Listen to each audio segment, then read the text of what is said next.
My name is Kevin Dixon, and I'm a naturalist with the East Bay Regional Park District.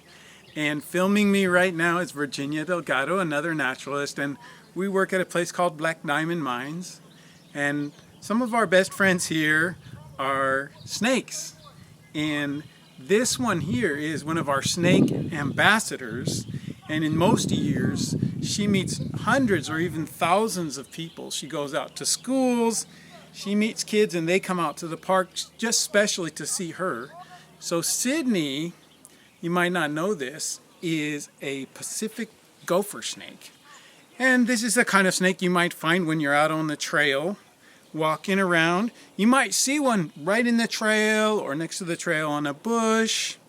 And you might wonder, is that snake dangerous or not? So today what I'm going to try to do is explain the difference between a gopher snake and a rattlesnake. A couple things I would like you to look at when you're looking at Sydney, the gopher snake, our ambassador. I would like you to look at her head. See how she's sticking out her tongue? And can you see her eyes, her beautiful eyes? If you look at her head, you can see that it's really not much wider than her neck, right? And then I want to tell you another thing. Look at how shiny she is in the sun. And then when you look at her body, can you see that it's about even width the whole way along? It's kind of even the whole way, and it just gradually tapers onto her tail. And what's at the end of her tail? More blotches. No rattle, a nice sharp little tail. So those are some of the things that you can look for. I will say there are some ways that rattlesnakes and gopher snakes kind of look alike because they both have these blotches on their backs. So Sydney has that, and our other snake, which I'm going to show you in just a minute, also has those blotches on her back, but she has some differences. So I want you to introduce you to another one of our snake ambassadors here, and this one we call Angeline. And Angeline is a northern Pacific rattlesnake, and that's the kind of rattlesnake that you'll see in any of the East Bay parks. They're especially in the parks that get hotter in the summer, like here at Black Diamond Mines. You might see rattlesnakes, and the two snakes you see most are actually gopher snakes and rattlesnakes. So I'm showing you the two snakes you're most likely to see when you're walking around in our parks in the springtime. Now, if you want to take a closer look at Angeline, go ahead and zoom in real close. I want you to look at her head first. Can we get in close to see her head?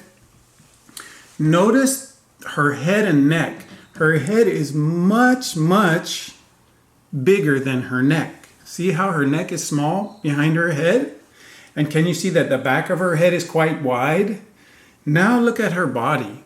It's kind of really thin in the front part, but really thick near the middle. So that's different from the gopher snake too, right?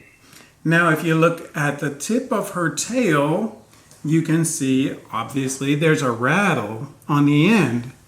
And she has about 9 rattles, I think. She's going to be 3 years old in about October, I believe. So we've had her since we got her as a baby out here in the park.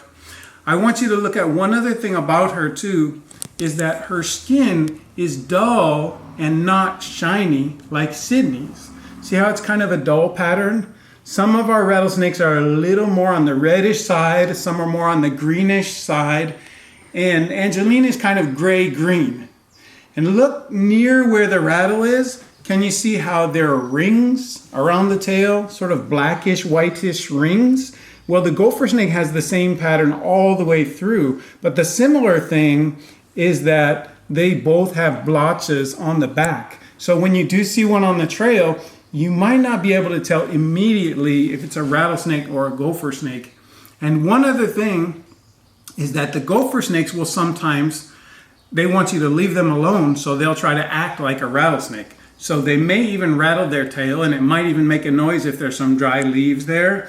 They'll raise up like a rattlesnake might if it wanted to strike, and they'll even flatten their head and their body to look more like a rattlesnake. So when you see Angeline, and you see Sydney, you think, oh, they're so different. How could I not be able to tell them apart?